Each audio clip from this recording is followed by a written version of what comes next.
Most people believe they talk because they have something important to say. But if you observe carefully, you'll discover something unsettling. Many of the words people speak every day are not expressions of confidence. They are silent requests for approval. Every unnecessary explanation says, "Please understand me." Every argument says, "Please agree with me."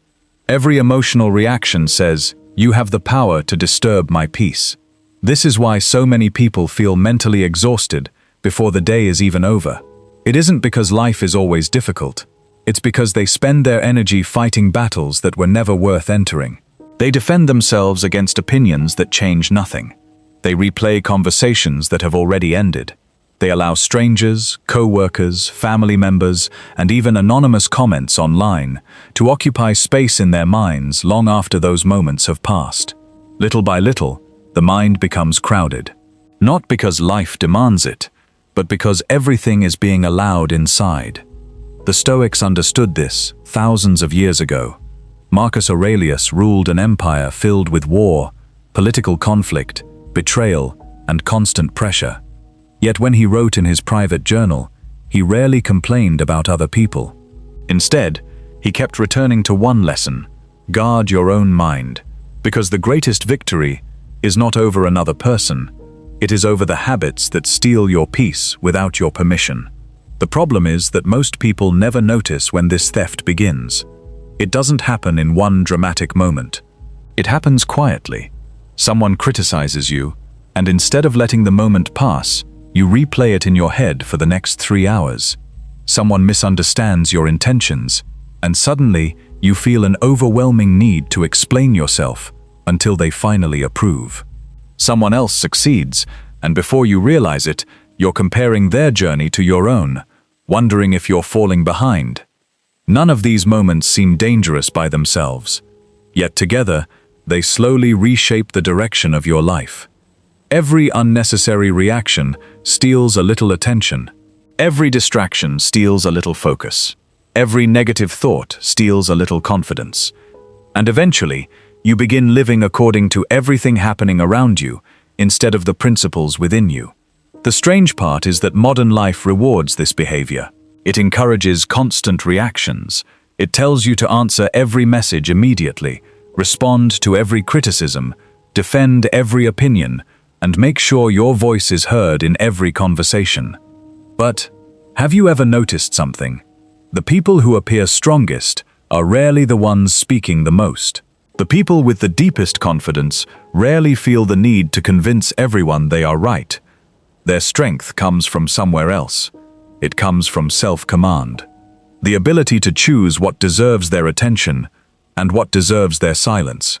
That is the mindset the Stoics spent their lives developing, not because silence is magical, not because ignoring every problem is wise, but because they understood a truth that most people spend their entire lives discovering too late. Your attention is your life.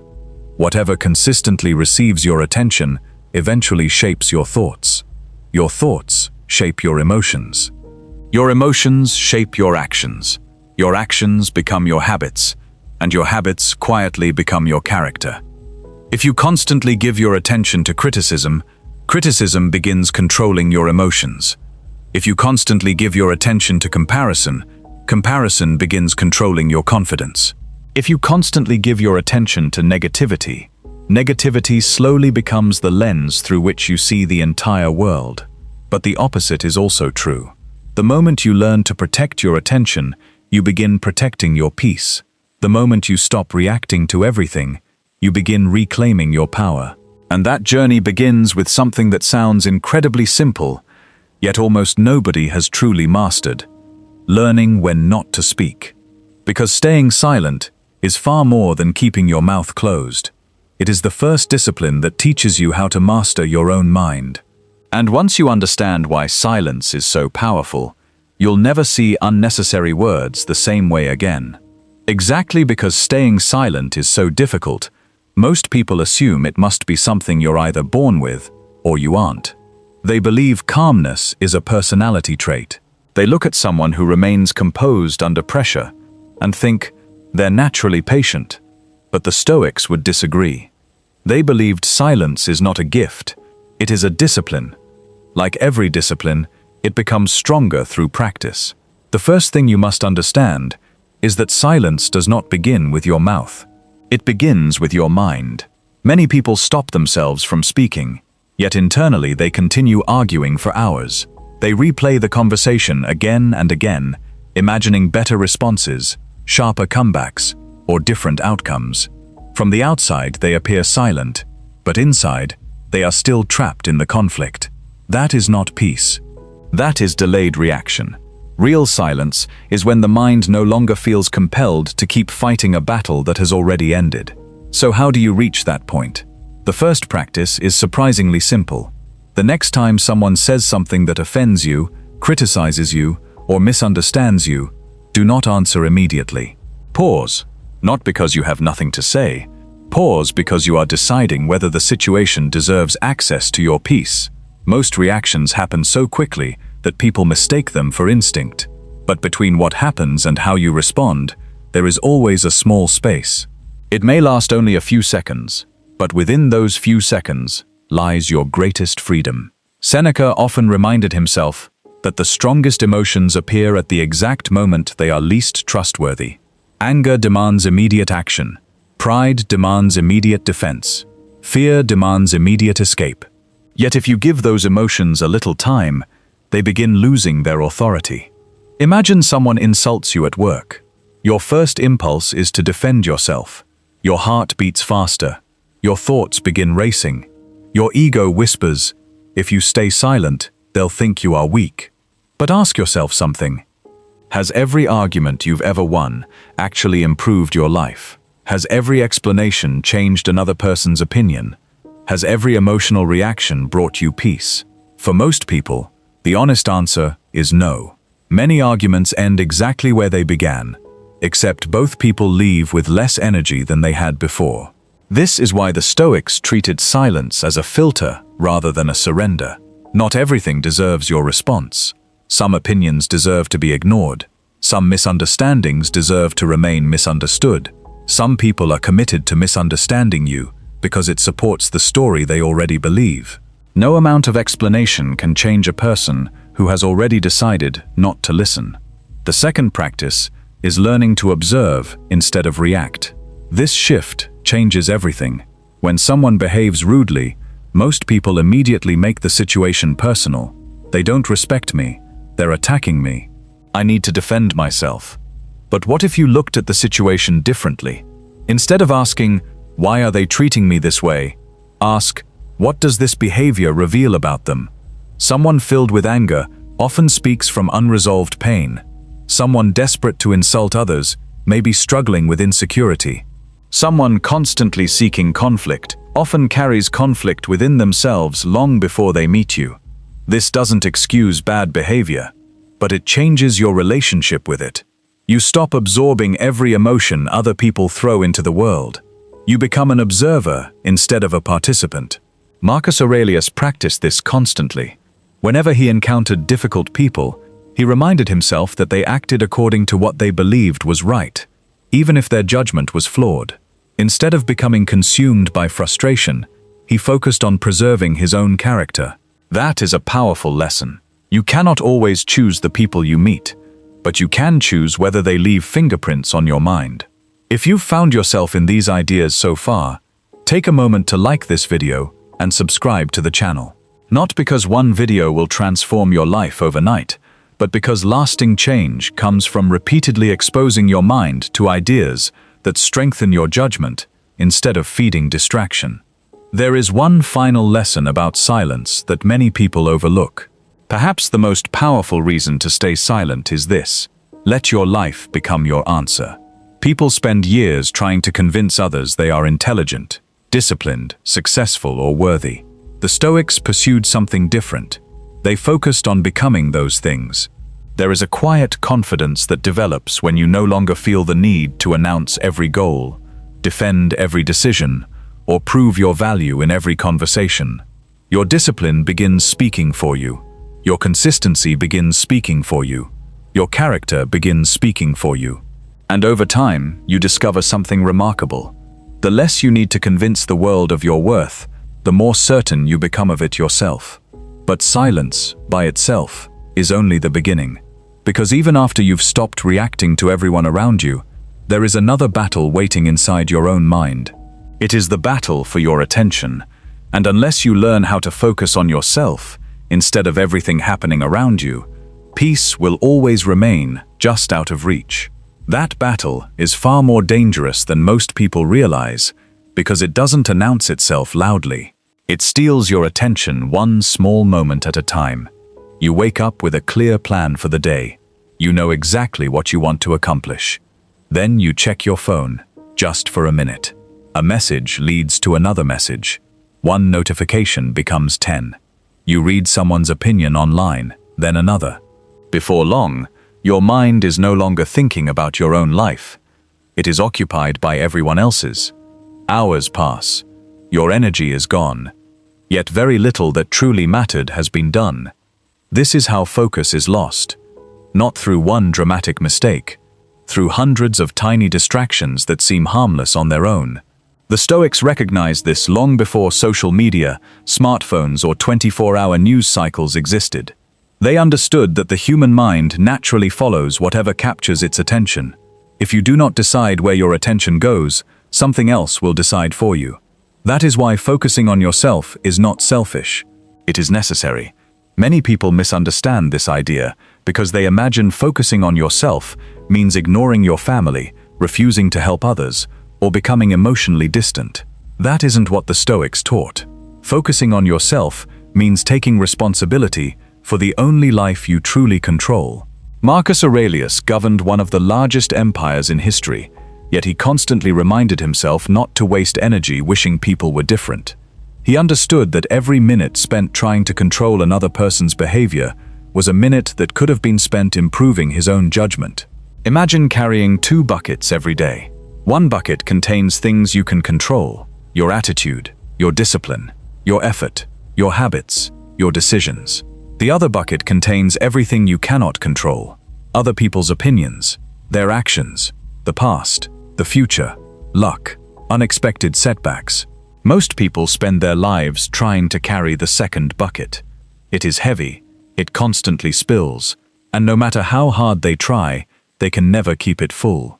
The wise person chooses the first bucket instead. Every morning, ask yourself one simple question: what can I actually influence today? Not tomorrow, not next year. Today. Perhaps you can improve your health by exercising. Perhaps you can strengthen your mind by reading. Perhaps you can complete the work you've been avoiding. Perhaps you can keep one promise you've made to yourself. These actions may appear small, yet they slowly build a person whose confidence comes from evidence rather than imagination. There is another habit that quietly destroys focus, and nearly everyone falls into it without realizing: comparison. Comparison has become so normal that many people mistake it for motivation. They scroll through someone else's success, and suddenly their own progress feels insignificant. They watch another person's achievements and begin questioning their own path. Someone buys a new house, someone else gets promoted, another person seems happier. Instantly, the mind begins measuring. I should be further ahead. I should have accomplished more. My life should look like theirs. But comparison hides a dangerous illusion. You are comparing your private struggles with someone else's public highlights. You rarely see the sacrifices behind their success. You don't see the failures. You don't see the sleepless nights. You don't see the doubts they never post online. Epictetus taught that peace begins when we stop attaching our happiness to things outside our control. Comparison does exactly the opposite. It places your emotional well-being in someone else's hands. Every time another person succeeds, your confidence rises or falls. That is not freedom. That is dependence. The Stoics believed that your only true competition is the person you were yesterday.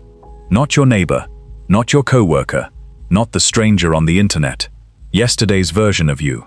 Ask yourself each evening, did I become a little wiser today? Did I show more patience? Did I keep my word? Did I improve even 1%? Those are the questions that build lasting confidence. There is one final practice that transforms focus into something much deeper. Stop asking yourself how you feel. Start asking yourself who you are becoming. Most people allow their emotions to decide their actions. I don't feel like exercising. I don't feel like reading. I don't feel like working. The Stoic asks a different question. What would the person I want to become do right now? Notice the difference. One question follows emotion. The other follows identity. Identity is far more powerful because it remains steady, even when motivation disappears. A disciplined person doesn't wait until they feel disciplined. They act. A patient person doesn't wait until life becomes easy. They practice patience. A focused person doesn't eliminate every distraction. They repeatedly choose what matters most. Every time you keep a promise to yourself, no matter how small, you cast a vote for the person you are becoming. One workout, one chapter, 1 hour of focused work. One unnecessary argument avoided, one moment of silence instead of reaction. None of these moments seem life-changing, yet together they quietly reshape your character. If these ideas are helping you see yourself more clearly, take a moment to subscribe and continue this journey with us. Not because motivation lasts forever, but because wisdom grows through repetition, reflection, and daily practice. As your focus becomes stronger, something unexpected begins to happen. The things that once disturbed you start losing their influence. Opinions become quieter. Distractions become easier to ignore. Comparison begins fading into the background. But one enemy still remains. An enemy that can enter even the most disciplined mind, if left unguarded. Negativity. Because no matter how silent you become, no matter how focused you become, if negativity is still shaping your thoughts, it will eventually shape your entire life. And learning how to destroy it is where true inner freedom begins. Exactly because negativity is everywhere, most people believe the only way to overcome it is to escape from the world. They imagine they need perfect circumstances, peaceful surroundings, or a life without difficult people before they can finally experience peace. But the Stoics believed something entirely different. They never promised a world without hardship. They taught how to build a mind that remains steady in the middle of hardship. That is a far greater achievement. After all, you cannot control whether someone criticizes you tomorrow. You cannot control unexpected setbacks. You cannot control disappointments, failures, or losses. But you can control whether those experiences are allowed to become permanent residents in your mind. This is where negativity gains its greatest power. Not in the event itself, but in what happens after the event. A single insult lasts only a few seconds, yet some people carry it for years. A single failure lasts only a moment, yet they relive it every day. One mistake becomes an identity. One rejection becomes proof they are not good enough. One disappointment becomes a reason to expect the worst from life. The event ends, but the mind keeps replaying it. Marcus Aurelius understood this better than most people ever will. He wrote that our life is shaped not simply by what happens to us, but by the judgments we make about what happens. Think about that for a moment. Two people can experience the exact same setback. One sees it as the end, the other sees it as a lesson. The event is identical, the interpretation is different, and that interpretation determines the direction of their lives. So the first practice for destroying negativity is surprisingly simple. Become suspicious of your own thoughts. Most people trust every thought that enters their mind.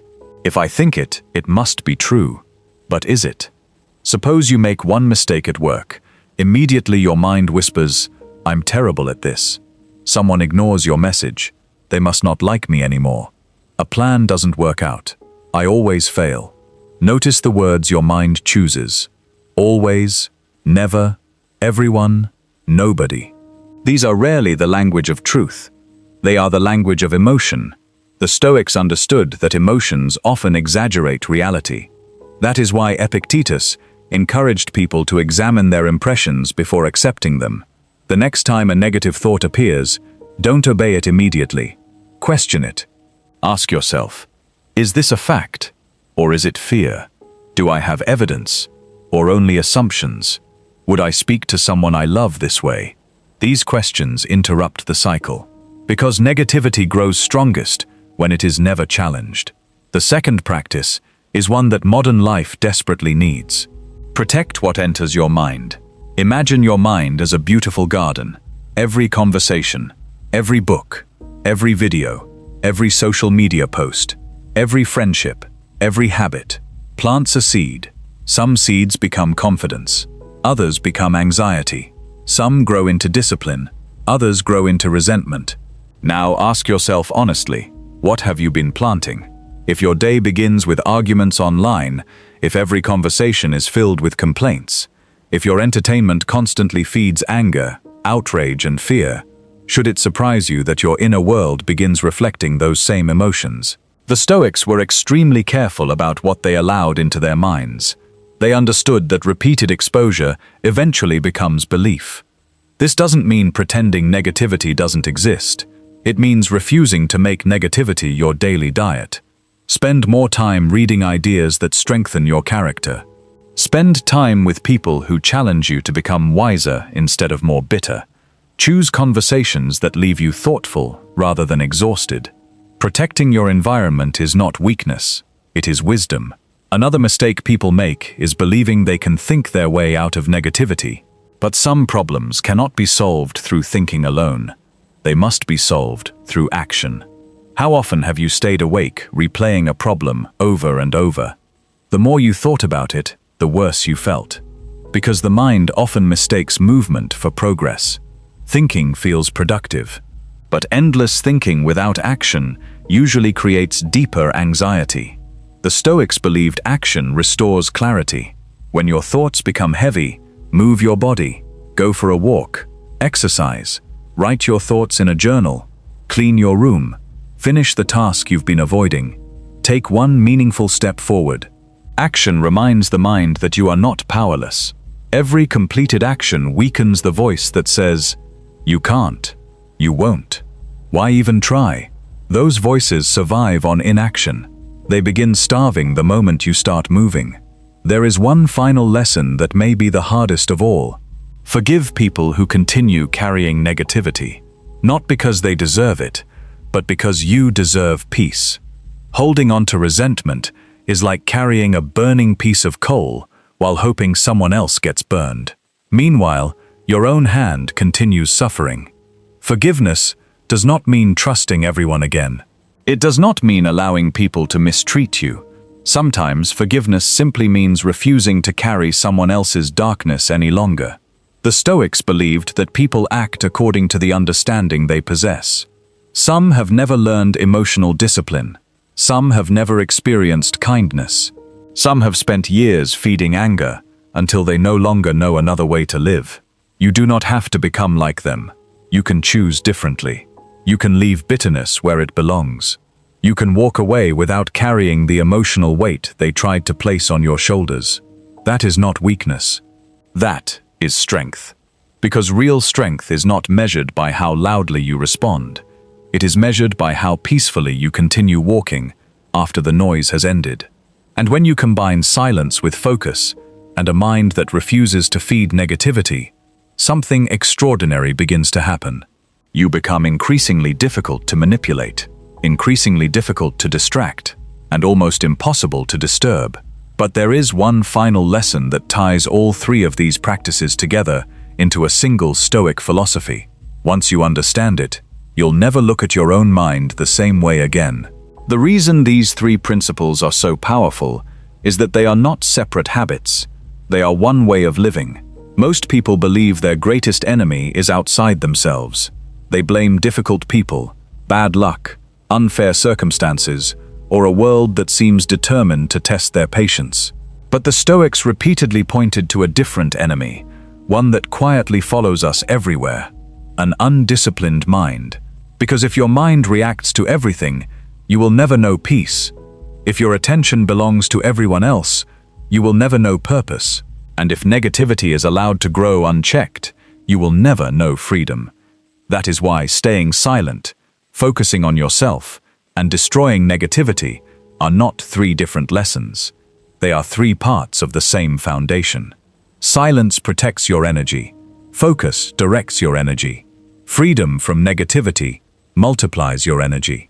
When all three work together, your entire life begins to change. Think about the person you want to become. Not the version of yourself that constantly needs recognition. Not the version that feels obligated to explain every decision. Not the version that loses sleep over someone else's opinion. Think about the strongest person you know. Chances are, they don't waste words trying to convince people who refuse to understand them. They don't chase approval. They don't allow every inconvenience to ruin their day. There is something calm about them, something steady. Not because life is easier for them, but because they have learned what deserves their attention and what does not. That kind of strength is available to anyone willing to practice it. Not tomorrow, today. Because every ordinary day gives you another opportunity to choose differently. Someone criticizes you. Will you react, or will you remain silent? Someone else's success appears on your screen. Will you compare, or will you return to your own path? A negative thought enters your mind. Will you believe it immediately, or will you question it before allowing it to grow? These small moments seem insignificant, yet they quietly determine the direction of your character. Marcus Aurelius once reminded himself that the happiness of your life depends upon the quality of your thoughts. Notice he didn't say the quality of your circumstances. He didn't say the quality of other people. He didn't even say the quality of your possessions. He said the quality of your thoughts. Because every life is lived twice, first in the mind, then in reality. If your inner world is constantly filled with resentment, fear, comparison, and emotional noise, eventually your outer world begins reflecting that confusion. But when your inner world becomes disciplined, your actions become disciplined, your relationships become healthier, your decisions become wiser, your confidence becomes quieter, yet stronger. This is why the Stoics placed so much importance on daily practice. They knew wisdom isn't something you understand once. It is something you return to every single day. Imagine practicing these 3 habits for an entire year. Every unnecessary argument you refuse to enter, every comparison you choose to abandon, every negative thought you challenge instead of accepting, every moment you choose discipline over impulse. Would you still be the same person?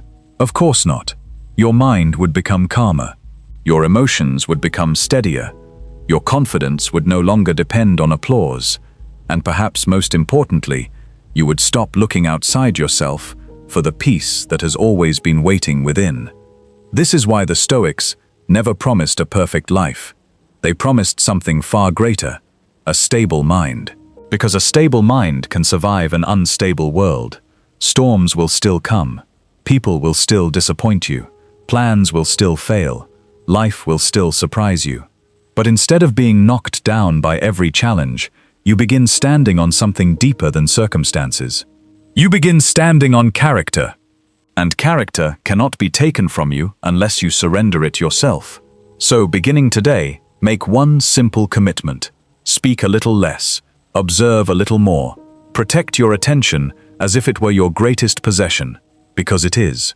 Stop measuring your life against people who are walking a completely different path. Choose growth over approval. Choose discipline over reaction. Choose peace over proving a point. You don't have to win every argument. You don't have to answer every criticism. You don't have to carry every burden life places in front of you. Sometimes the strongest thing you can do is quietly let it pass.